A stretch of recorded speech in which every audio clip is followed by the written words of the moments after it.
ఒక వాక్య భాగం నేను చదివించేసి నేను ప్రసంగం స్టార్ట్ చేస్తాను. ఇర్మియా గ్రంథం 29వ అధ్యాయం 7వ వచనం, అలాగే మొదటి తిమోతి 2వ అధ్యాయం మొదటి 3 వచనాలు. పాత నిబంధనంలో వాక్య భాగము ఇర్మియా గ్రంథం 29:7, కొత్త నిబంధనంలో మొదటి తిమోతి 2వ అధ్యాయం మొదటి 3 వచనాలు.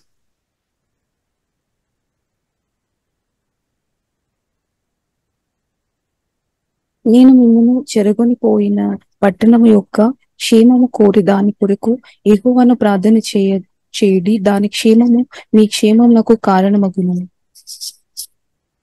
అలాగేమా కొత్త నిబంధన వాక్య భాగము మొదటి తిమోతి 2వ అధ్యాయము మొదటి 3 వచనాలు.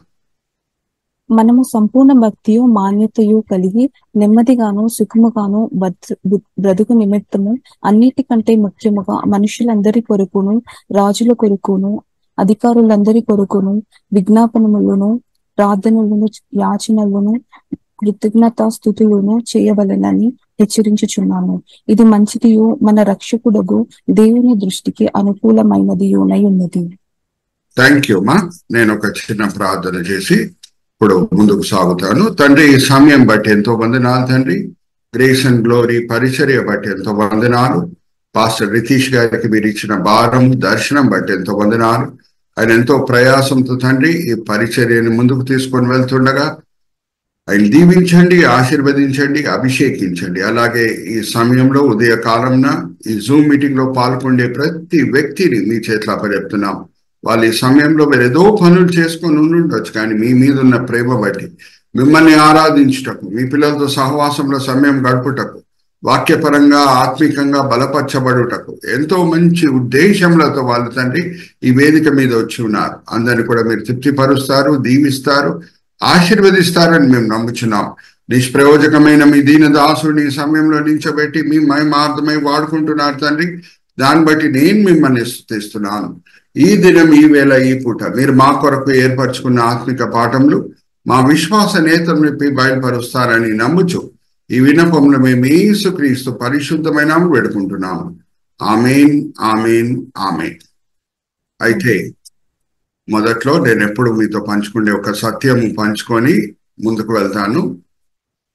మనకి దేవుడు అప్పచెప్పిన అన్నిటికంటే ముఖ్యమైన పరిచర్య ఏంటి అని ప్రశ్న వేసుకుంటే, వాక్యపరంగా మనం గమనిస్తే ఆ పరిచర్య దేవుని ఆరాధించే పరిచర్య అయి ఉన్నది. వేరే ఎన్నో ముఖ్యమైన పరిచర్యలు ఉండొచ్చు ఈ లోకంలో, కానీ అన్నిటికంటే శ్రేష్టమైనది ఆయనను ఆరాధించే పరిచర్య అని మనం దేని బట్టి చెప్పగలుగుతున్నామంటే, వేరే అన్ని పరిచర్యలు ఈ లోకంకి నిమిత్తమైన పరిచర్యలు. ఏమన్నా ఒక పరిచర్య ఈ లోకంలో ప్రారంభమై పరలోకంలో కూడా కొనసాగుతుందంటే అది ఆయనను ఆరాధించే పరిచర్య. ఇప్పుడు నేను ఒక సింపుల్ ప్రశ్న అడిగి ముందుకు వెళ్తాను, మీరు అన్మ్యూట్ చేసుకొని జవాబు ఇవ్వచ్చు. పరలోకం చేరిన తర్వాత అక్కడ ఏమన్నా స్వస్థపరిచే పరిచర్య ఉంటుందా అండి? ఎవరన్నా రోగిలు ఉంటారా?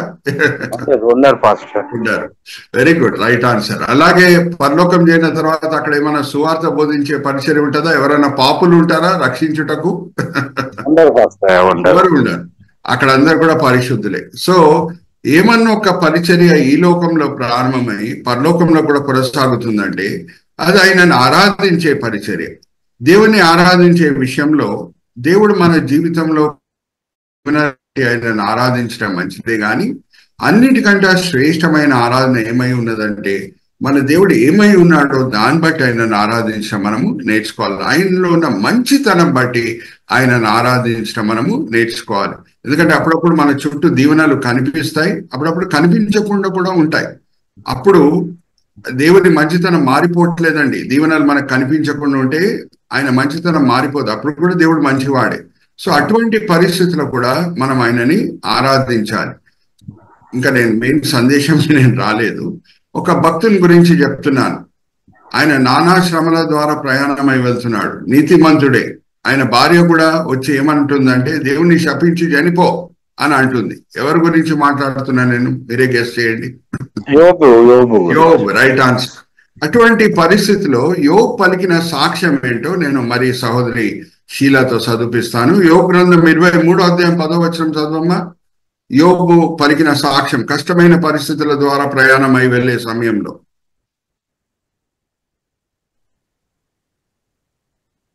నేను నడుచు మార్గము ఆయనకు తెలియను. ఆయన నన్ను శోధించిన తరువాత నేను సువర్ణము వలె కనబడుతున్నాను. హల్లెలూయా, ప్రైజ్ ది లార్డ్. నా దేవుడు మంచివాడు, ఎల్రోయి దేవుడు, చూచుచున్న దేవుడు.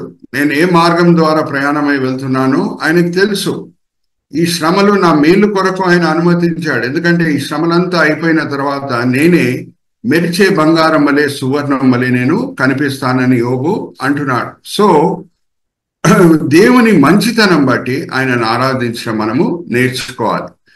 అయితే దేవుళ్ళు అనేక మంచి గుణములు ఉన్నాయి. ఆయనంత సర్వజ్ఞాని ఎవరు లేరు, ఆయనంత సర్వశక్తి దేవుడు ఎవడు లేరు, ఆయనంత ఐశ్వర్యవంతుడు ఎవడు లేడు, ఆయనంత పరిశుద్ధుడు ఎవడు లేడు. సామాన్యంగా ఎక్కడ బలము, ఐశ్వర్యము, జ్ఞానం ఉంటుందో గర్వం రావడానికి ఆస్కారం ఉంది. కానీ మన దేవుడు అంత సాత్వికుడు కూడా ఎవడు లేడు. శిశుల పాదంని కూడా ఆయన కడుగుతాడు. అయితే దేవుని అనేక మంచి గుణంలో ఒక మంచి గుణం ఏంటంటే ఆయన సర్వజ్ఞాని అయిన దేవుడు. సందర్భం తగ్గట్టు ఆయన మాట్లాడతాడు. హల్లెలూయా, ప్రైజ్ ది లార్డ్. సందర్భం తగ్గట్టు మాట్లాడతాడు. ఇప్పుడు గలిలియా సముద్రం పక్కన శిశుల చేతిలో వలలున్నాయి. ఆ సమయంలో వాళ్ళని దగ్గర వచ్చి ఏ మాటలు పలికి ప్రభువారు వాళ్ళని సేవకు పిలుస్తున్నారమ్మా, నేను మిమ్మల్ని మనుషులు పట్టే జాలులుగా చేస్తాను. వెంటనే వాళ్ళకి అర్థమయ్యే మాటలు. ఇప్పటి వరకు వాళ్ళు పట్టిన చేపలు బహుశా వాళ్ళు తిన్నారు కావచ్చు, అమ్మేశారు కావచ్చు, చంపారు కావచ్చు. కానీ ఇప్పటి నుంచి పట్టే చేపలు వాళ్ళు నిత్య జీవంకి నడిపించాలి. హల్లెలూయా, ప్రైజ్ ది లార్డ్. ఇంకా గలిలియా మన యాకోబు బావి పక్కన సమరయ స్త్రీతో ప్రభువారు పలికిన మాటలు. ఆమె దాహంతో ఉంది. అమ్మా, నేను నీకు జీవజలం ఇచ్చుటకు సిద్ధంగా ఉన్నాను. సందర్భం తగ్గట్టు ప్రభువారు మాట్లాడతారు. ఇంకా లూకా సువార్త 13వ అధ్యాయం మొదటి 3 వచనాలు కూడా మనం చదువుదాము. ఆ కాలంలో టీవీ 9, టీవీ 5 లేదండి. కానీ అందరూ ఒక న్యూస్ గురించి మాట్లాడుకుంటున్నారు. ఎన్డీటీవీ లేదు, టైమ్స్ నౌ లేదు. పొంతి పిలాతు కొంచెం మంది గలీలియన్ని చంపి వేసేసాడనే న్యూస్, అందరు దాని గురించి మాట్లాడుకుంటున్నారు. ఆ సందర్భంని కూడా వాడి ప్రభువారు మారు మనసుతో కూడిన సందేశము పలుకుతున్నారు. ఒకసారి చదవమ్మా, లూకా సువార్త 13వ అధ్యాయం మొదటి 3 వచనాలు. పిలాతు గలిలయులైన కొందరి రక్తము వారి బలులతో కలిపి ఉండెను. ఆ కాలమున అక్కడనున్న కొందరు ఆ సంగతి యేసుతో చెప్పగా ఆయన వారితో ఇట్లనెను, ఈ గలిలయులు అట్టి హింసలు పొందినందున వారు గలిలయులందరి కంటే పాపులని మీరు తలంచుచున్నారా? కారని మీతో చెప్పుచున్నాను. మీరు మారు మనస్సు పొందని ఎడల మీరందరూను అలాగే నశింతురు. థ్యాంక్ యూ మా. ఆ సందర్భంని కూడా వాడి ప్రభువారు మారు మనసుతో కూడిన సందేశము పలుకుతున్నారు. సో నేను ప్రభువారి దాసుడిని, ఆయన అడుగుజాలల్లో నడుచుకోవాలి. మరి నేను కూడా అందరికీ ఫెమిలియర్ టాపిక్, మైండ్ లో ఉన్న టాపిక్ ని తీసుకొని, అంశంని తీసుకొని ఈ దినము వాక్య పరిచర్య చేయాలని నేను కోరుకుంటున్నాను. జస్ట్ కొన్ని దినముల క్రితము మనము భారతీయులంగా దేన్ని బట్టి చాలా అతిశయించాము, దేన్ని మనం సెలబ్రేట్ చేశాము, మీరే నాకు చెప్పాలి. ఈ నెలలో అన్మ్యూట్ చేసుకొని చెప్పండి.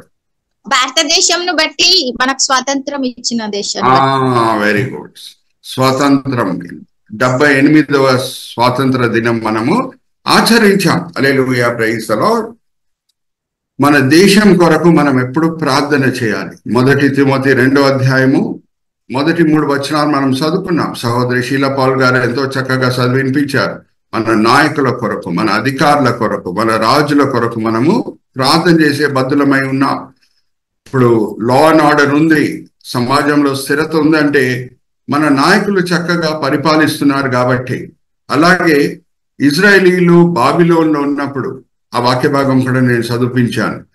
ఇర్మియా గ్రంథం 29వ అధ్యాయం 7వ వచనంలో ఏముంది? నేను మిమ్మల్ని ఏ పట్టణంలో పెట్టానో ఆ పట్టణం కొరకు మీరు ప్రార్థన చేయండి, ఎందుకంటే దాని క్షేమంలో మీ క్షేమం దాగి ఉన్నది. హల్లెలూయా, ప్రైజ్ ది లార్డ్. బాబిలోన్ వర్ధిల్లుతే మీరు కూడా వర్ధిల్లుతారు. అంతకీ యూదులు ఏ దేశంకి చెందిన వాళ్ళు, వాళ్ళ పౌరస్థితి ఎక్కడుంది? ఇజ్రాయెల్ దేశంలో ఉంది.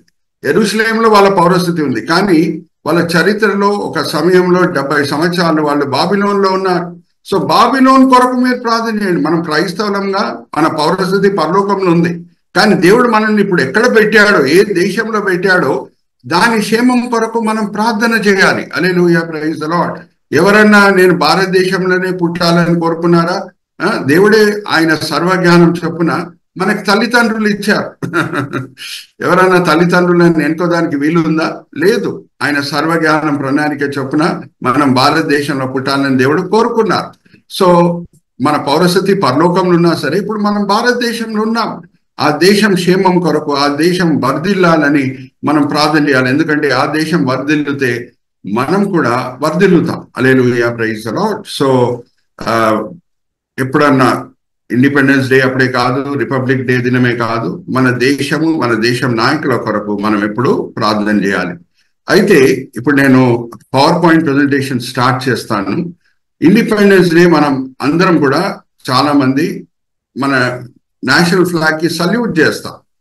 కొంచెం మంది అయితే వాళ్ళ పాకెట్స్ లో కూడా నేషనల్ ఫ్లాగ్ చిన్న ఇది స్టిక్కర్ కూడా పెట్టుకొని వెళ్తూ ఉంటారు. చాలా మంచిది.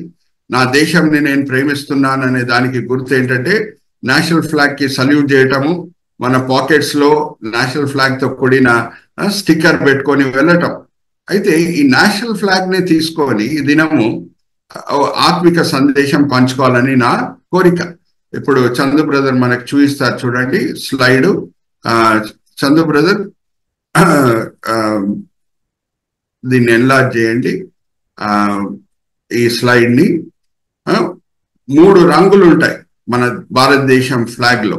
పైన కాషాయ రంగు, మధ్యలో తెల్లని రంగు, ఆ తెల్లని రంగు మధ్యలో మనకు ఒక చక్రం కనిపిస్తుంది, కింద పచ్చని రంగు. తెలుగు మాట్లాడే వాళ్ళందరూ కూడా ఈ ఫ్లాగ్ ని చూస్తే ఇంకా ఎక్కువగా అతిశయించాలి. ఎందుకంటే ఈ ఫ్లాగ్ ని డిజైన్ చేసిన వ్యక్తి ఎవరు కాదు, ఇక్కడ కింద చూపిస్తున్నాను చూడండి, పెంగాలి వెంకయ్య గారు, మచిలీపట్నంకి చెందిన నాయకుడు. ఆయన భారతదేశం స్వతంత్రంలో ఎంతో చక్కగా పాల్గొన్నాడు. గాంధీజీ గారు అంటే ఈయనకు చాలా ప్రేమ. ఈయనకి ఇంకా చెప్పాలంటే గాంధీజీ గారు కూడా ఈయనను చాలా ఎక్కువగా ప్రేమించారు. చాలా జ్ఞాని అయి ఉన్నాడు. లెఫ్ట్ సైడ్ పిక్చర్ మీద కర్సర్ పెట్టి చూపించండి. మచిలీపట్నంకి చెందిన వ్యక్తి పింగాలి వెంకయ్య గారు. ఆయన డిజైన్ చేసిన ఫ్లాగే మన నేషనల్ ఫ్లాగ్. ఇంకా ఆ ఫ్లాగ్ గురించి చక్కగా ఒక ఎస్సే కూడా మన సర్వపల్లి రాధాకృష్ణ గారు, భారతదేశం 2వ రాష్ట్రపతి, ఆయన రాశారు. ఎందుకు కాషాయ రంగు పైన ఉంది, ఎందుకు తెల్లని రంగు మధ్యలో ఉంది, ఎందుకు చక్రం మధ్యలో ఉంది, ఎందుకు పచ్చని రంగు కింద ఉంది, అన్ని కూడా చక్కగా సర్వపల్లి రాధాకృష్ణ గారు ఒక ఎస్సే రాశారు. అయితే ఈ దినము ఆ రంగులతో కూడిన సందేశం ఏంటి అనేది మీతో నేను పంచుకుంటాను. ఎందుకు కాషాయ రంగు, ఎందుకు తెల్లని రంగు, ఎందుకు చక్రము, ఎందుకు పచ్చని రంగు. నేను ఎస్తో కూడిన సబ్హెడింగ్స్ ఈరోజు వాడతాను. చివరిలో నేను సబ్హెడింగ్స్ అడిగినప్పుడు మీరు చెప్పగలగాలి. మొదటి సబ్హెడింగ్ సాక్రిఫైస్ అంటే త్యాగం, 2వ సబ్హెడింగ్ సాంక్టిఫై అంటే పవిత్రత, 3వ సబ్హెడింగ్ స్ట్రైట్ ఫార్వర్డ్ అంటే ముందుకు సాగుట, 4వ సబ్హెడింగ్ స్టాక్ పైల్ అంటే విస్తారమైన పంటని పొందుట.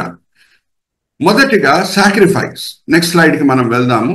ఎందుకు కాషాయ రంగు, ఇక్కడ చూడండి కర్సర్ పెట్టి చందు బ్రదర్ మనకు చూపిస్తున్నారు. ఇది కూడా నేను కూడా ఒక ఇది వాడాను, ఒక ఆరో వాడాను, ఇండికేటర్ వాడాను. కాషాయ రంగు ఎందుకు పైన ఉంది, కాషాయ రంగు వెనకాల అర్థం ఏంటి? సాంస్క్రిట్ భాషలో కాషాయ రంగుని భాగ్వా అని కూడా అంటారు. భాగ్వా అంటే కంప్లీట్ గా ఇంట్రెస్ట్ లేకుండా, ఒక స్వాతం లేకుండా, ఒక గురి వెనకాల మనము నడుచుకొని వెళ్ళుట, ఆర్ ఒక గురి వెనకాల మనము పరిగెత్తుట, స్వాతం లేకుండా. మనం ఎప్పుడు నేషనల్ ఫ్లాగ్ కి సల్యూట్ చేస్తామో మనం అందరం కూడా ఒక ప్రమాణం చేస్తున్నాం. ఏమనంటే నా దేశం మేలు కొరకు నేను ఏమన్నా త్యాగం చేయటకు సిద్ధంగా ఉన్నాను. మరి చెప్తున్నా, ఎప్పుడు మనం నేషనల్ ఫ్లాగ్ కి సల్యూట్ చేస్తామో మనం చేసే ప్రమాణం ఏంటంటే ఆ కాషాయ రంగుని మనము అంగీకరించినట్టు. కాషాయ రంగు ఏం సూచిస్తుందంటే నా దేశం మేలు కొరకు నేను ఏమన్నా త్యాగం చేయటకు సిద్ధంగా ఉన్నాను. ఇప్పుడు మన క్రైస్తవ జీవితంకి మనం వస్తే పౌలు భక్తుడు ఏమంటున్నాడు? సిల్వ రాజ్యం కొరకు, సిల్వతో కూడిన సువార్త కొరకు నేను ఏమన్నా చేయటకు సిద్ధంగా ఉన్నాను. సిల్వ బట్టి నేను ఈ లోకంకి చనిపోయాను, లోకం నాకు చనిపోయింది. హల్లెలూయా, ప్రైజ్ ది లార్డ్. ఒకసారి దాంతో కూడిన వాక్య భాగం నేను చదివిస్తానండి సహోదరి షీలా పాల్ గారితో. మా గలితీలకు రాసిన పత్రిక 6వ అధ్యాయం 14వ వచనం చదవమ్మా. గలితీలకు రాసిన పత్రిక 6వ అధ్యాయం 14వ వచనం. అయితే మన ప్రభువైన యేసుక్రీస్తు సిలువ యందు తప్ప మరి దేని యందును అతిశయించుట నాకు దూరమవును గాక. దాని వలన నాకు లోకమునకు నేనును సిలువ వేయబడి ఉన్నాము. హల్లెలూయా, ప్రైజ్ ది లార్డ్. నేను లోకానికి సిలువ వేయబడి ఉన్నాను. యేసుక్రీస్తు ప్రభువారి సిలువ తప్పితే నేను దేని బట్టి అతిశయించను. అదే నాకు రక్షణ ఇస్తున్నది. దాంతో కూడిన సువార్తనే నేను బోధిస్తాను. దాంతో కూడిన సువార్త బోధించుటకే నేను జీవిస్తున్నాను. దాని తప్పితే నాకు వేరే ఏ గురి కూడా, వేరే ఏ ఆశ కూడా ఈ లోకంలో ఉండుటకు లేదు. Hallelujah, praise the lord. So ఇంకా లోతైన అర్థం ఏంటంటే, నేను క్రైస్తవ జీవితంలో మనం అమలుపరుచుకునేది ఏమనగా, మనం కూడా సిల్వ మోసుకొని వెళ్ళాలని ప్రభువారు అన్నారు. సిల్వ మోసుకొని వెళ్ళటం అంటే ఏంటి? అప్పుడప్పుడు అన్యాయంకి గురి అవుట, అబద్ధాలకి గురి అవుట. ఆ సమయంలో కూడా మనం దెబ్బకి దెబ్బ కొట్టకుండా అన్ని ఓచుకుండుట దేవుని మహిమ కొరకు. హల్లెలూయా, ప్రైజ్ ది లార్డ్. అక్కడ కూడా ఏం కనిపిస్తుందంటే త్యాగం కనిపిస్తుంది. ఒకసారి సహోదరి షీలా పాల్తో నేను ఈ వాక్య భాగం కూడా చదివిస్తాను. మా లూకా సువార్త 9వ అధ్యాయం 23వ వచనం చదవమ్మా. మరియు ఆయన అందరితో ఇట్లా, నేను ఎవడైనాను నన్ను వెంబడింపగోరిన ఎడల తను తాను ఉపేక్షించుకొని ప్రతి దినము తన సిలువను ఎత్తుకొని నన్ను వెంబడింపవలెను. హల్లెలూయా, ప్రైజ్ ది లార్డ్. మన ఆశలని ఉపేక్షించుకొని సిలువని ఎత్తుకొని మనము నడవాలి. సిలువ మోయటం అంటే ఏంటి? అప్పుడప్పుడు అన్యాయంకి గురి అవుట, అబద్ధాలకి గురి అవుట. కానీ దెబ్బకి దెబ్బ కొట్టకుండా అన్ని తండ్రి చేతిలో అప్పచెప్తూ యేసు వలె ముందుకు సాగుట. ఇప్పుడు నేను ఒక సింపుల్ ప్రశ్న అడుగుతానండి, మీరు దానికి జవాబు ఇవ్వాలి. ఎవరన్నా మనల్ని హింసిస్తే, మనకు విరోధంగా ఏమైనా అబద్ధాలు మాట్లాడితే దెబ్బకి దెబ్బ కొట్టేశామనుకోండి, దేవుని నామం మహిమపరచబడుతుందా? ఆరు అన్ని ఓచుకుంటే దేవుని నామం మహిమపరచబడుతుందా? మీరే అన్మ్యూట్ చేసుకుని ఆన్సర్ చెప్పాలి. Waiting for your answer. ఓర్చుకోవాలి పాస్టర్. ఓర్చుకోవాలి. Hallelujah, praise the Lord. అదే సిల్వ మోయటము అని అంటే. జాగ్రత్తగా వినండి.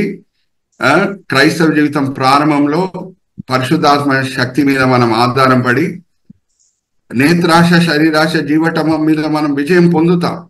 అది కొంచెం సులభమే. కానీ అప్పుడప్పుడు అన్యాయంకి గురి అయినప్పుడు, అబద్ధాలకి గురి అయినప్పుడు దెబ్బకి దెబ్బ కొట్టాలని అనిపిస్తుంది. కానీ ఆ సమయంలో అన్యాయంని భరించుట, ఆ సమయంలో అన్ని ఓచుకుండుట, అదే సిల్వ మోయటం. దాని వలన దేవుని నామం మహిమపరచబడుతుంది. మరి చెప్తున్నానండి, నేత్రాశ, శరీరాశ, జీవటమం మీద విజయం పొందటం కొంచెం సులభమే. కానీ అన్యాయంని భరించుట, అబద్ధాలకి గురి అయిన సమయంలో దెబ్బకి దెబ్బ కొట్టకుండా ఉండుట, అది ఇంకా కొంచెం కష్టం. దేవుని శక్తి మీద పరిపూర్ణంగా మనం ఆధారం పడి ముందుకు సాగే సమయంలోనే అది వీలవుతుంది. దేవుని శక్తి మీద మనం ఆధారం పడకుండా ఉంటే వెంటనే దెబ్బకి దెబ్బ కొట్టాలని అనిపిస్తుంది. నేను 41 సంవత్సరంలో ప్రభుత్వం నడుచుకున్నాను. 20 సంవత్సరంలో పరిచర్యలో ఉన్నాను.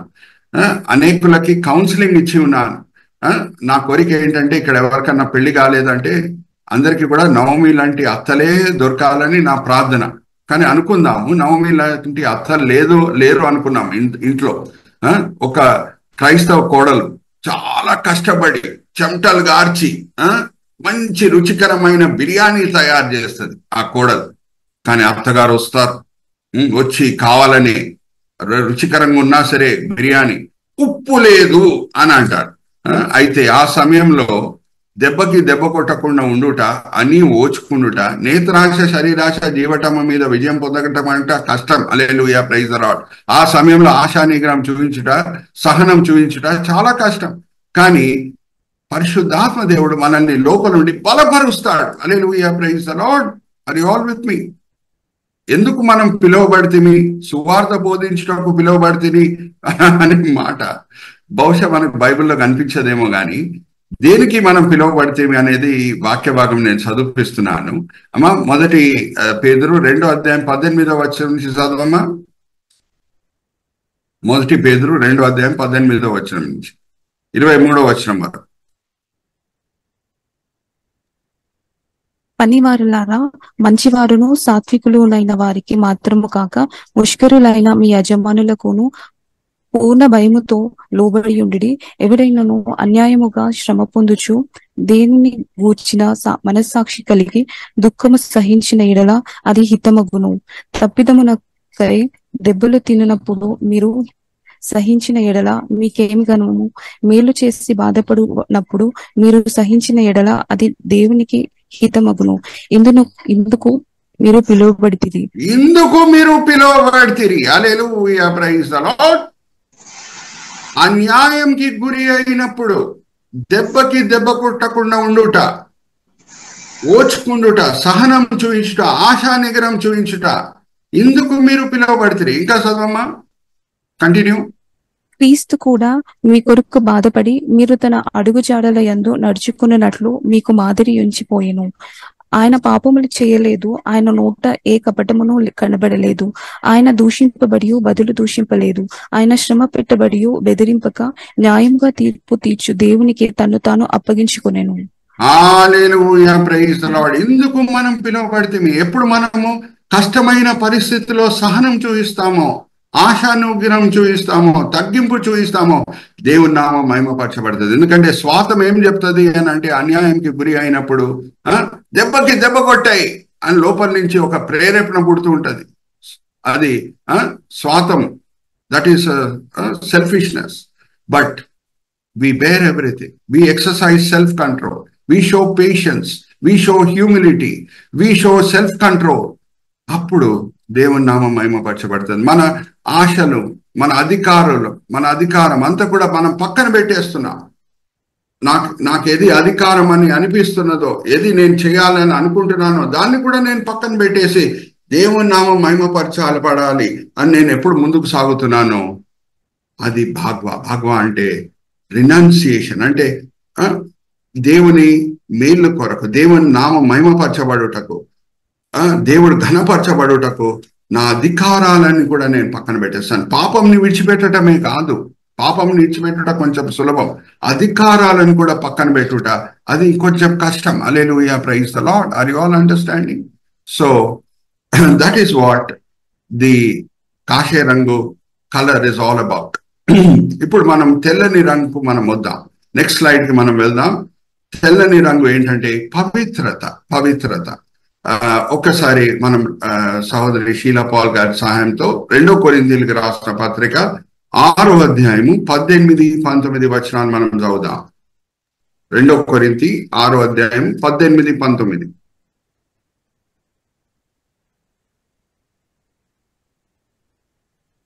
చదవమ్మా. దేవుని ఆలయమునకు విగ్రహములతో ఏమి పొందిక మనము జీవము గల దేవుని ఆలయమై ఉన్నాము. అందుకు దేవుడు ఇలాగూ సెలవిచ్చుచున్నాడు, నేను వారిలో నివసించి సంచరింతును, నేను వారి దేవుడనై యుందును, వారు నా ప్రజలై యుందురు. కావున మీరు వారి మధ్య నుండి బయలువెడలి ప్రత్యేకముగా ఉండుడి, అపవిత్రమైన దానిని ముట్టకుడి అని ప్రభువు చెప్పుచున్నాడు. మరియు నేను మిమ్మును చేర్చుకొందును, మీకు తండ్రినై యుందును, మీరు నాకు కుమార్తెలునై యుందురని సర్వశక్తి గల ప్రభువు చెప్పుచున్నాడు. హల్లెలూయా, ప్రైజ్ ది లార్డ్. తెల్లని రంగు మన భారతదేశం జెండాలో ఏం సూచిస్తుందంటే పవిత్రత. నా చేతులు ఎప్పుడు పవిత్రంగా ఉండాలి. దేశం క్షేమం కొరకు నేను పనిచేయాలి. నా క్షేమమా లేకపోతే దేశం క్షేమమా అనేది కోరుకుంటే ఒక పరిస్థితి వస్తే దేశం క్షేమమే నేను కోరుకోవాలి. నా చేతులు ఎప్పుడు పవిత్రంగా ఉండాలి.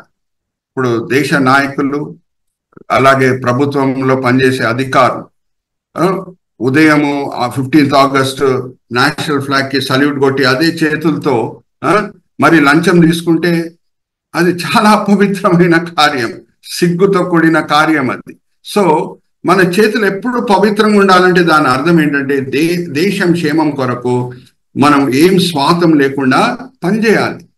అరే నాకు దీని వలన లాభం కలుగుతుంది అని పనిచేయకూడదు, కానీ దేశం క్షేమం కొరకు ఏం స్వార్థం లేకుండా మనము పనిచేయాలి. పవిత్రంగా మన చేతులని ఉంచుకోవాలి. మన క్రైస్తవ జీవితంలో కూడా ప్రభువారు మనల్ని ఏమై ఉండాలని కోరుకుంటున్నారు? ఆయన ఆలయమై ఉండాలని కోరుకుంటున్నారు. ఆయన మనలో వచ్చి నివసించాలని కోరుకుంటున్నాడు. మనం ఎప్పుడు మారు మనసు పొందుతామో ఆయన ఆత్మ వచ్చి మనలో నివసిస్తుంది, మనల్ని పవిత్రులుగా చేస్తుంది. జాగ్రత్తగా వినండి. పవిత్రమైన జీవితం అంటే యేసుక్రీస్తు ప్రభువారు రాండి, హిమాలయ పర్వతంకి రాండి, అక్కడ తెల్లని బట్టలు వేసుకోండి, అక్కడ చల్లటి నీళ్ళలో స్నానం చేయండి, తల కింద తపస్సు చేయండి అని మనల్ని పిలవట్లేదు. మీరు సమాజంలోనే ఉంటూ వెలుగు అయి ఉప్పు అయి ఉండండి. హల్లెలూయా, ప్రైజ్ ది లార్డ్. యేసుక్రీస్తు ప్రభువారు మనల్ని క్రైస్తవులుగా మార్చిన తర్వాత హిమాలయ పర్వతంకి రామంటున్నారా? చల్లటి నీళ్ళలో స్నానం చేయమంటున్నారా? ఆరు అక్కడ తల కింద తపస్సు చేయమంటున్నారా? కాదు. క్రైస్తవ జీవితంలో పవిత్రత ఏంటంటే మనం లోకంలో ఉంటాం కానీ లోకం మనలో ఉండుటకు వీల్లేదు. Hallelujah, praise the Lord. Are you all understanding?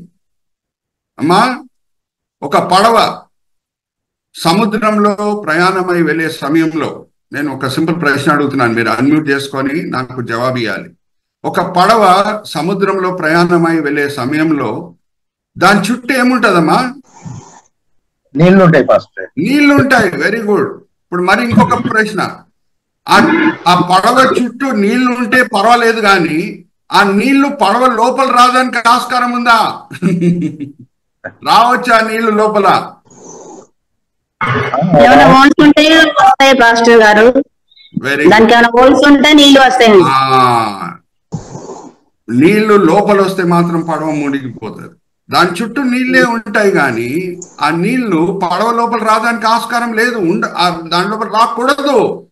So అలాగే మనం ఈ లోకంలో ఉన్నాం. ఈ లోకం అధికారి సాతానుడు. ఎక్కడ చూసినా పాపమే, ఎక్కడ చూసినా అపవిత్రతనే. మనం ఈ లోకంలో ఉంటాం కానీ లోకము మన లోపల వచ్చుటకు వీల్లేదు. అదే పవిత్రమైన క్రైస్తవ జీవితం. అందుకే పరిశుద్ధాత్మ దేవుడు మనలో లోపలుండి మనల్ని బలపరుస్తుంటాడు, శోధనలని తట్టుకుంటుటకు. ఒకసారి తీయండి మా 1 యోహాను 4:4 సహోదరి షీలా పౌల్ గారు చదివినిపిస్తారు. 1 యోహాను 4:4. చిన్నపిల్లలారా, మీరు దేవుని సంబంధులు, మీలో ఉన్నవాడు లోకంలో ఉన్నవాని కంటే గొప్పవాడు గనుక మీరు వారిని జయించి ఉన్నారు. హల్లెలూయా, ప్రైజ్ ది లార్డ్. మన పడవ లోపల నీళ్లు రావట్లేదు అని అంటే, మన పడవలో రంధ్రాలు లేవు అని అంటే, మనము ముందుకు సాగుతున్నాం అంటే, మన చుట్టూ నీళ్ళే ఉన్నాయి కానీ నీళ్లు లోపల రావట్లేదు అని అంటే, మనలో ఉన్నవాడు లోకంలో ఉన్నవాడు కంట బలవంతుడు. హల్లెలూయా, ప్రైజ్ ది లార్డ్. క్రైస్తవ జీవితం ఎప్పుడు వీలవుతుంది? పరిశుద్ధాత్మ శక్తి చేతనే వీలవుతుంది. జకర్యా గ్రంథం 4:6 మనం ఎప్పుడు జ్ఞాపకం పెట్టుకోవాలి. మన శక్తి చేత కాదు, మన బలం చేత కాదు, ఆయన ఆత్మ చేతనే అనే సత్యం మనం ఎప్పుడు మర్చిపోకూడదు. మనము ఈ లోకంలో ఉప్పై ఉండుటకు, వెలుగై ఉండుటకు ప్రభువారు మనల్ని పిలిచారు. ఆయన ప్రతినిధులమై ఉన్నాం, ఆయన రాయబారులమై ఉన్నాం. మన జీవితంలో, మన జీవిత నడకలో పవిత్రత అనేది కనిపించాలి. లోకమంతా కూడా ఒక దారిలో నడుస్తుంటే మనం ఇరుకు మార్గంలో నడుచుకుంటే యేసుక్రీస్తు ప్రభువారు రాయబారులమై ఉన్నాం. Hallelujah, praise the Lord. Are you all with me? నేను పెట్రోల్ బంక్ ఇన్స్పెక్టర్ గా పనిచేశాను. అక్కడే మీ బోడుపల్లి దగ్గరే ఒక బంక్ కూడా మేడిపల్లిలో వేసింది నేనే. ఇండియన్ ఆయిల్ కార్పొరేషన్ లో పనిచేసేటప్పుడు మేడిపల్లి దగ్గర ఉన్న బంక్ వేసింది నేనే. వేరే వాళ్ళందరూ కూడా లంచం తీసుకుంటున్నారు బంక్ వేసే విషయంలో. కానీ నేను యేసుక్రీస్తు ప్రభు వారి ప్రతినిధిని, నేను లంచం తీసుకునేవాడిని కాదు. అప్పుడు వచ్చి అందరు అడిగేవారు, అదే అందరు లంచం తీసుకుంటున్నారు కదా, నువ్వు ఎందుకు తీసుకుంటలేవు అంటే నేను ఒకటే చెప్పేవాడిని, దేవుడు నాకేం కావాలో సమృద్ధికి ఇస్తున్నాడు, నాకు లంచం అవసరం లేదు. Hallelujah, praise the Lord. Are you all with me? So జాగ్రత్తగా వినండి. మన పిలుపు ఏంటంటే ఈ లోకంలో మనం ఉప్పై ఉండాలి, మనం వెలుగై ఉండాలి. దాంతో కూడిన వాక్య భాగము నేను చదివించట్లేదు కానీ మీరు జ్ఞాపకం పెట్టుకోండి. మత్తయి సువార్త 5:13-14 మరీ చెప్తున్నాను. మత్తయి సువార్త 5:13-14 మనం ఎలాగ వెలుగై ఉండాలి, ఎలాగ ఉప్పై ఉండాలని ప్రభు వారు చక్కగా బోధిస్తున్నారు. మన ప్రతి కార్యం వెనకాల దేవుని నామం మహిమపరచబడాలి. అది మన ముఖ్యమైన గురి అయి ఉండాలి. ఒకసారి చదవమ్మా 1 కొరింథీ 10:31. ఇదైతే నేను చదివిస్తాను. కాబట్టి మీరు భోజనము చేసినను పానము చేసినను మీరేమి చేసినను సమస్తమును దేవుని మహిమ కొరకు చేయుడి. సమస్తము దేవుని మహిమ కొరకు చేయుడి. యేసుక్రీస్తు ప్రభువారు మన జీవితంలో ప్రవేశిస్తున్నాడు అని అంటే ఇంగ్లీష్ లో ఒక మాట చెప్పి మరి తెలుగులో చెప్తాను. Jesus does not come into our life to be a resident. He comes into our life to be the president. Hallelujah, praise the Lord. యేసుక్రీస్తు ప్రభువు మన జీవితంలో ప్రవేశిస్తున్నారంటే ఏదో ఒక కోణలో నివసించుటకు కాదు, కానీ మన జీవితంని పరిపాలించుటకు, మన జీవితంలో ఉన్న ప్రతి క్షేత్రంకి ఆయన ప్రభు అయి ఉండాలి. అది ఆల్ అండర్స్టాండింగ్. మనం ఏమి చేసినాను, తిన్నాను, తాగినాను ఆయన మహిమ కొరకే చేయాలి. మన గుండె కొట్టుకుంటున్నదంటే ఆయన మహిమ కొరకే, మనం ఊపిరి తీసుకుంటున్నామంటే ఆయన మహిమ కొరకే. అప్పుడు ఒక క్రైస్తవుని జీవితంలో అందరూ తేటగా ఆ పవిత్రత, ఆ సమర్పణని చూడగలుగుతారు. హల్లెలూయా, ప్రైజ్ ద లార్డ్. అది ఆల్ విత్ మీ. సో అది తెల్లని రంగు వెనకాలన్న అర్థం. ఇప్పుడు మనం మూడో భాగంకి మనం వెళ్దాం. ఆ తెల్లని రంగు మధ్యలో ఒక చక్రం ఉంది. చక్రం దేన్ని సూచిస్తుంది? చక్రం దేన్ని సూచిస్తుందంటే సర్వపల్లి రాధాకృష్ణ గారు చక్కగా రాస్తారు ఆయన ఎస్సేలో. ముందుకు సాగుట, ప్రోగ్రెస్, ముందుకు సాగుట. మన దేశం కూడా ముందుకు సాగాలి. ఎప్పుడు మేము దీంట్లోనే ఉండిపోతామండి అని చెప్పుటకు వీల్లేదు. ఇప్పుడు ప్రపంచం అంతా కూడా కంప్యూటర్ వాడుతుంటే మన దేశ సభ్యులు పాత కాలంలో మేము రిపోర్ట్స్ అంతా కూడా పెన్తో పేపర్తో రాసేవాళ్ళమండి అని చెప్తే అది ముందుకు సాగుటనా? కాదు. మనం కూడా కంప్యూటర్ నేర్చుకోవాలి, మనం కూడా ముందుకు సాగాలి. అది ఆల్ విత్ మీ. టెక్నాలజీ విషయంలో, అగ్రికల్చర్ విషయంలో, వ్యవసాయం విషయంలో అన్నిట్లో కూడా ఆధునిక సదుపాయాలను మనం వాడాలి. ప్రపంచం వాడుతుంది, దానివల్ల లాభం పొందుతుందంటే మనం కూడా ఆధునిక సదుపాయాలు వాడాలి. అదే స్ట్రైడింగ్ ఫార్వర్డ్. చక్రం అదే చూపిస్తుంది. ఇప్పుడు మిమ్మల్ని ఒక ప్రశ్న అడుగుతాను. సైకిల్ ముందుకు వెళ్తేనే బ్యాలెన్స్ ఉంటుందా, ఒకే ప్లేస్ లో ఉంటే బ్యాలెన్స్ ఉంటుందా? ముందు వెళ్తేనే బ్యాలెన్స్ ఉంటుంది, లేకపోతే సైకిల్ కింద పడిపోతుంది. అలాగే ఒక పడవ సముద్రంలో ముందుకు వెళ్లకుండా ఉంటే అలలు ఏం చేస్తాయి, దాన్ని వెనకాల తోసి వేసేస్తాయి. పౌలు భక్తుడు ఏమంటున్నాడు ముందుకు సాగే విషయంలో? అప్పటికే ఆయన గొప్ప పరిచర్య చేశాడు, ఎన్నో సంఘాలు స్థాపించాడు, ఎన్నో ఆత్మల్ని రక్షించాడు, ఎన్నో ఆత్మల్ని బలపరిచాడు. ఇప్పుడు చెరలో ఉంటూ ఆయన రాసిన పత్రిక, ఫిలిప్పీలకు రాసిన పత్రికలో 3వ అధ్యాయం 12వ వచనం నుంచి 14వ వచనం ఒకసారి చదివించమ్మా. ఇదివరకే నేను గెలిచితునని అయినను, ఇదివరకే సంపూర్ణ సిద్ధి పొందితినని అయినను నేను అనుకున్నట్టే లేదు గాని, నేను దేని నిమిత్తము క్రీస్తు యేసు చేత పట్టబడితునో దానిని పట్టుకునవలెనని పరిగెత్తుచున్నాను. సహోదరులారా, నేను ఇదివరకే పట్టుకుని ఉన్నానని తలంచుకున్నాను. అయితే ఒకటి చేయుచున్నాను, వెనుక ఉన్నవి మరిచి ముందున్న వాటి కొరకే వేగిరపడుచు క్రీస్తు యేసునందు దేవుని ఉన్నతమైన పిలుపునకు కలుపు బహుమానము పొందవలెనని గురి యొద్దకే పరిగెత్తుచున్నాను. హల్లెలూయా, ప్రైజ్ ది లార్డ్. వెనకాల ఉన్నది మరిచి ముందున్న దాని కొరకే నేను వేగిలపడి పరిగెత్తుచున్నాను. హల్లెలూయా, ప్రైజ్ ది లార్డ్. అప్పటికే పౌలు భక్తుడు గొప్ప పరిచర్య చేసి ఉన్నాడు, అనేక ఆత్మల్ని రక్షించాడు, అనేక సంఘాలను స్థాపించాడు, అనేక ఆత్మలను బలపరిచాడు. కానీ వెనకాల ఉన్నది మరిచి అంటే జస్ట్ ఆయన పాపిగా ఉన్న సమయంలో ఉన్న జీవితంని మర్చే కాదు, క్రైస్తవులని హింసించిన సమయము అదే మరిచి కాదు. ఏం మర్చిపోదానికి ఆయన సిద్ధంగా ఉన్నాడంటే ఇప్పటి వరకు చేసిన పరిచర్య బట్టి కూడా నేను అతిశయించను, దాన్ని కూడా నేను మర్చిపోతాను. అరే నేను గొప్ప పరిచర్య చేసేసాను, ఏం సాధించేశాను అని అనుకోదానికి వీల్లేదు. ఇంకా నేను ముందుకు వెళ్ళాలి, నేను ఇంకా పరిపూర్ణ అవ్వలేదు. హల్లెలూయా, ప్రైజ్ ది లార్డ్. పౌలు భక్తుడే ఈ మాటలు పలుకుతుంటే ఒకసారి ఆలోచించండి, మనం కూడా ఎలాగా వెనకాల ఉన్నది మరిచి ఎలాగ మనం ముందుకు సాగాలి.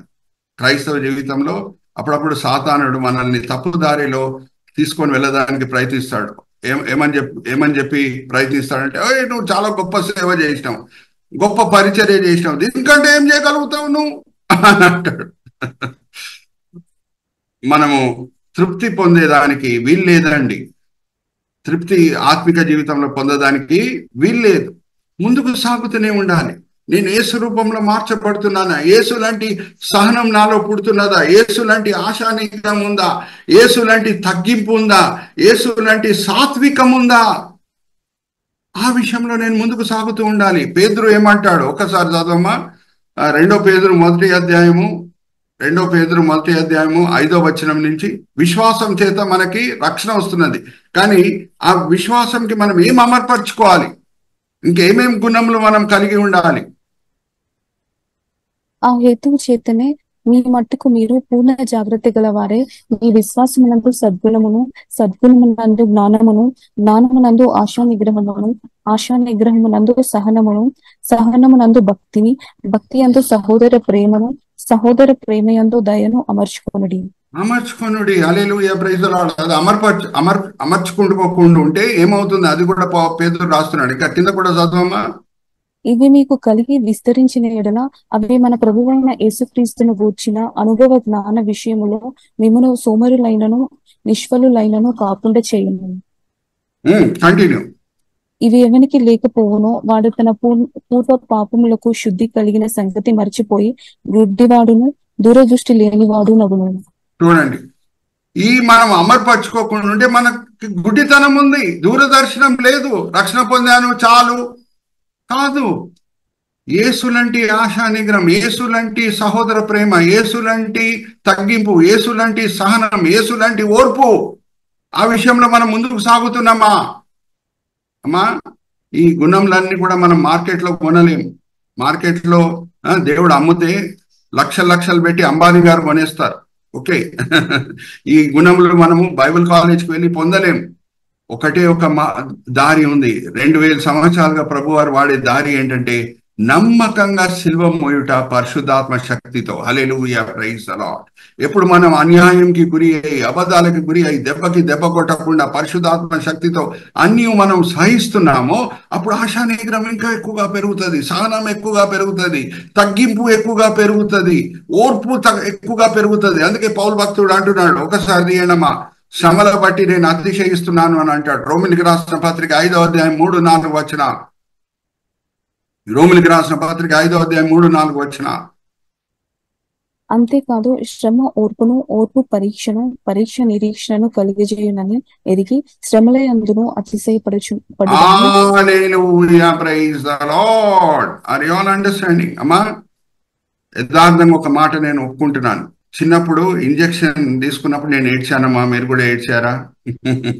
ఇంజెక్షన్ తీసుకునేటప్పుడు యథార్థంగా నేను ఒప్పుకుంటున్నాను.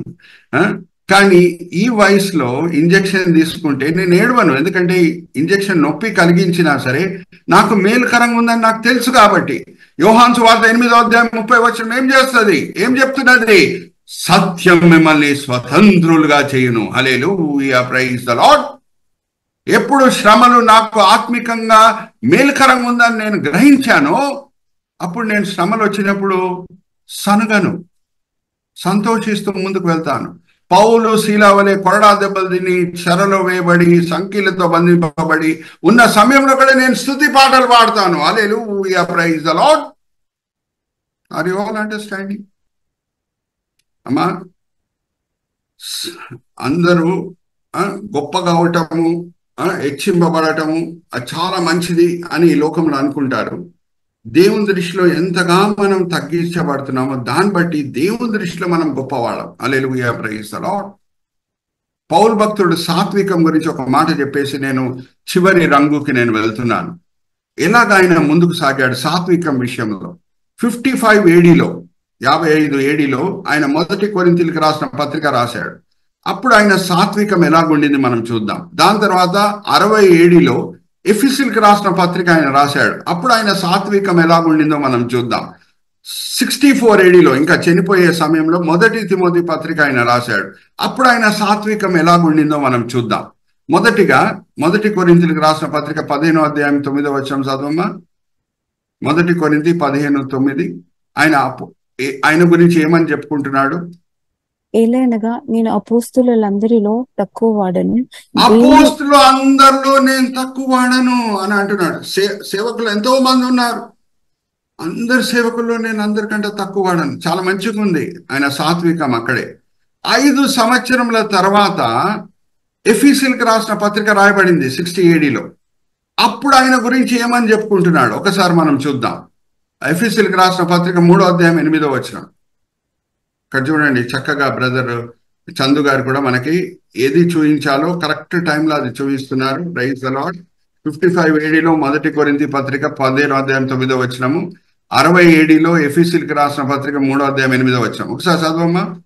దేవుడు మన ప్రభువైన క్రీస్తు యేసునందు చేసిన నిత్య సంకల్పము చొప్పున పరలోకములో ప్రధానులకును అధికారులకును సంఘము ద్వారా తన యొక్క నానా విధమైన జ్ఞానము ఇప్పుడు తెలియబడవలెనని ఉద్దేశించి శోధింప శక్యము కాని క్రీస్తు ఐశ్వర్యమును అన్యజనులలో ప్రకటించుటకును సమస్తమును సృష్టించిన దేవుని యందు పూర్వకాలము నుండి మరుగై ఉన్న ఆ మర్మమును గూర్చిన ఏర్పాటు ఎట్టిదో అందరికీ తేటపరచుటకు పరిశుద్ధులందరిలో అత్యల్పుడనైన నాకు ఈ కృప అనుగ్రహించను. హల్లెలూయా, ప్రైజ్ ది లార్డ్.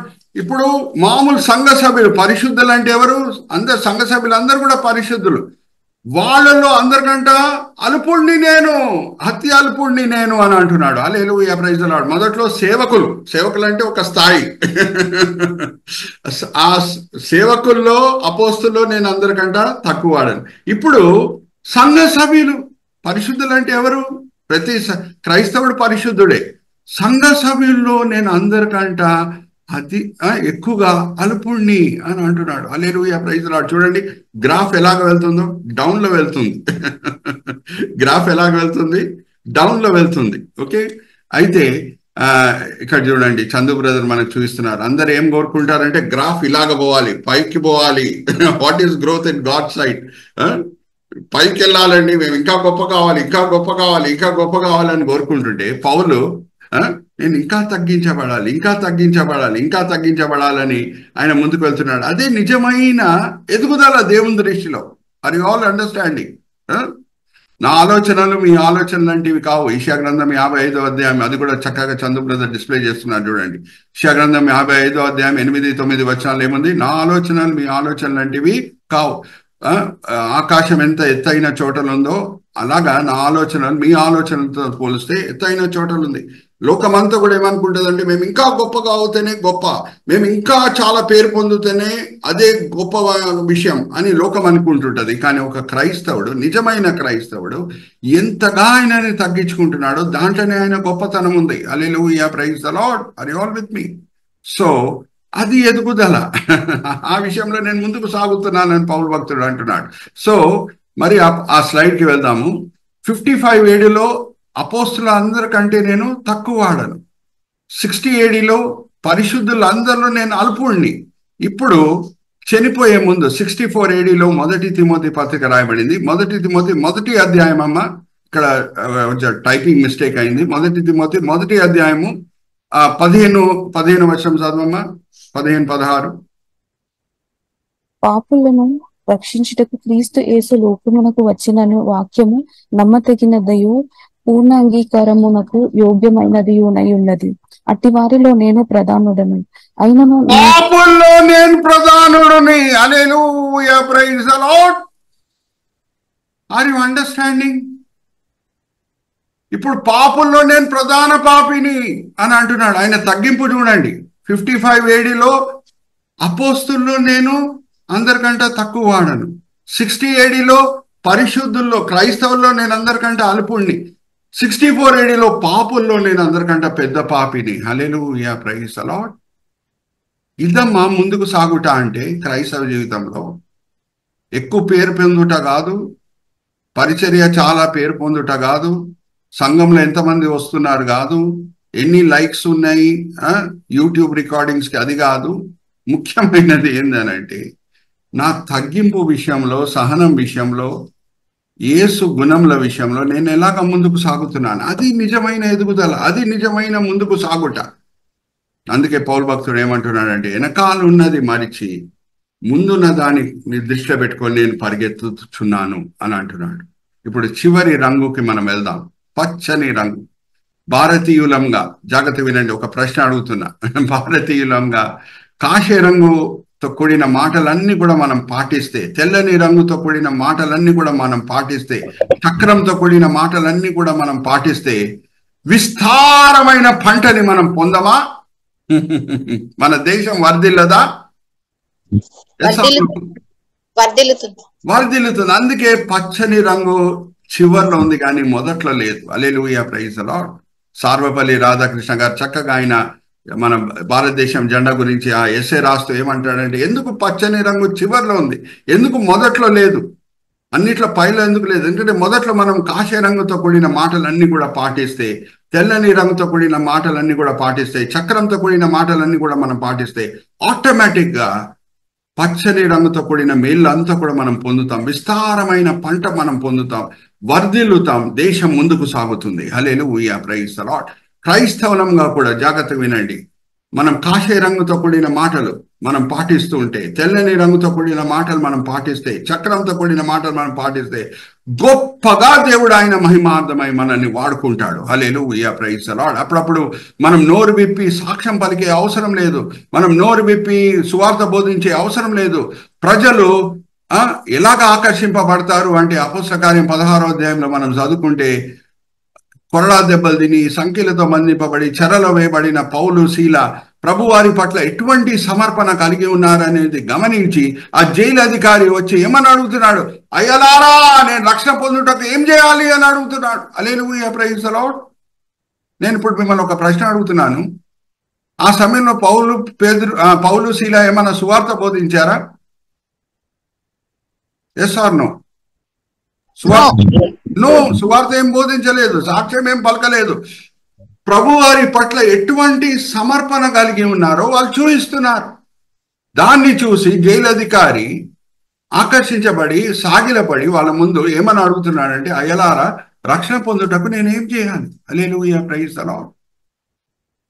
అమ్మా, దేవుడు మనల్ని అధికంగా వాడుకుంటాడు ఎప్పుడు మనం సమర్పణ కలిగి జీవితం జీవిస్తుంటే, మన స్వాతంని పక్కన పెట్టి ఆయన మహిమ కొరకు మనం జీవిస్తుంటే, మనం పవిత్రమైన జీవితం జీవిస్తుంటే, క్రీస్తు గుణములు పొందే విషయంలో మనం ముందుకు సాగుతుంటే, అభిషేకించి ఆయన మహిమార్థమై అనేకులకు మనల్ని ఆశీర్వాదకరంగా దేవుడు వాడుకుంటాడు. హల్లెలూయా, ప్రైజ్ ది లార్డ్. విస్తారమైన పంట మనం పొందటం అంటే అనేక క్రైస్తవుల మధ్యన మనము ఆశీర్వాదకరంగా ఉండుట, వాళ్ళని ఆత్మికంగా బలపరచుట, అన్యుల మధ్యన వాడబడి వాళ్ళని రక్షణ మార్గంలో నడిపించుట. Are you all understanding? అమ్మా, ఈ మాట చెప్పి నేను ముగించేస్తున్నాను.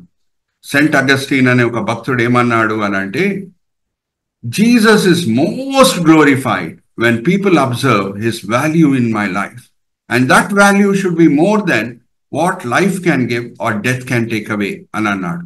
తెలుగులో చెప్తున్నాను. యేసు ఎప్పుడు అధికంగా మహిమపరచబడతాడు అని అంటే, ప్రజలు ఆయన విలువ ఏంటో నా జీవితంలో గమనించినప్పుడు. ఆ విలువ ఎంత ఉండాలి అని అంటే, నా జీవితం నాకేమి ఇవ్వగలుగుతుందో ఆర్ మరణం ఏమి తీసివేయగలుగుతుందో దానికంటే ఎక్కువ ఉండాలి. హల్లెలూయా, ప్రైజ్ ది లార్డ్. అప్పుడు యేసు అధికంగా మహిమపరచబడతాడు. ఇప్పుడు నేను ఒక సింపుల్ ప్రశ్న అడుగుతున్నానమ్మా.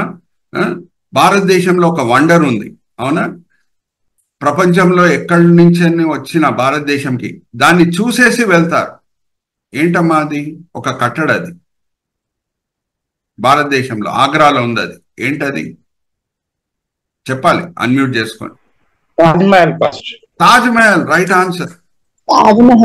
Very good, very good, right answer. ఇప్పుడు తాజ్ మహల్ ని చూచుటకు ప్రపంచం నుంచి ప్రజలు ఎందుకు వస్తున్నారు? దానంత మంచి కట్టడ ఇప్పుడున్న ఆధునిక సదుపాయాలతో మనం కట్టుకోలేమా? కట్టుకోవచ్చు. ఇప్పుడున్న ఆధునిక సదుపాయాలతో తాజ్ మహల్ కంటే అందమైన కట్టడని మనం కట్టొచ్చు. కానీ ఏం ఆకర్షిస్తుంది ప్రజలని? అక్కడ ఒక సత్యం ఆకర్షిస్తున్నది. ఆ సత్యం ఏమనగా, ఒక భర్త భార్యని ఇంతగా ప్రేమించగలుగుతాడా అనే సత్యము ప్రజలను అక్కడ ఆకర్షిస్తున్నది. హల్లెలూయా, ప్రైజ్ ది లార్డ్. నేను ప్రభుని అంతగా ప్రేమిస్తున్నానా అనే సత్యం ప్రజలు గ్రహిస్తే ప్రభు వైపు ఆకర్షింపబడతారు. Are you understanding? పౌలు, శీల కొరడా దెబ్బలు తిని సంఖ్యలతో బంధింపబడి చెరలో వేయబడి కూడా పాటలు పాడుతున్నారంటే ఆ సమయంలో అందరు సనిగేవాళ్ళు. కానీ వీళ్ళు స్తుతిస్తున్నారు, ఆరాధిస్తున్నారు దేవుణ్ణి. అంటే ఎంతగా దేవుణ్ణి ప్రేమిస్తున్నారో మీరు అర్థం చేసుకోండి. హల్లెలూయా, ప్రైజ్ ది లార్డ్. అది ఆ జైలు అధికారిని అది ఆకర్షించింది ప్రభు వైపు. వాళ్ళు నోరు విప్పి సువార్త ఏం బోధించలేదు, నోరు విప్పి సాక్ష్యం కూడా పలకలేదు. ఆర్ యు ఆల్ విత్ మీ? ఇక్కడ నేను ముగిస్తున్నాను. 4 రంగులు, కాషాయ రంగు, 4 మాటలు, మన జెండాతో కూడిన 4 మాటలు. మొదటిగా కాషాయ రంగు, తర్వాత తెల్లటి రంగు, దాని తర్వాత చక్రము, దాని తర్వాత పచ్చని రంగు. మీరు చెప్పండి, ఎస్లు గుర్తున్నాయా? నేను వాడిన ఎస్లు స్లైడ్ లో మొదటిగా సాక్రిఫైస్ అంటే త్యాగం, రెండవది శాంక్టిఫై అంటే పవిత్రత, మూడవది స్ట్రైట్ ఫార్వర్డ్ అంటే ముందుకు సాగుట, నాలుగవది స్టాక్ పైల్ అంటే విస్తారమైన పంటని పొందుట. ఇక్కడ నేను ముగిస్తున్నాను. చిన్న ప్రార్థన చేసి రితీష్ గారికి నేను ఫ్లోరు అప్పచెప్తాను. తండ్రి, ఈ సమయం బట్టి ఎంతో వందనాలు తండ్రి. ఈ వేదిక మీద వచ్చిన ప్రతి వ్యక్తి బట్టి ఎంతో వందనాలు. వాళ్ళ ఈ సమయంలో వేరేదో పనులు చేసుకొని ఉండవచ్చు కానీ తండ్రి, మీ మీద ఉన్న ప్రేమ బట్టి, మిమ్మల్ని ఆరాధించుటకు, మీ పిల్లలతో సహవాసంలో సమయం గడుపుటకు, అలాగే ఆత్మీకంగా వాక్యపరంగా బలపరచబడుటకు ఎంతో మంచి ఉద్దేశములతో వాళ్ళు వచ్చి ఉన్నారు.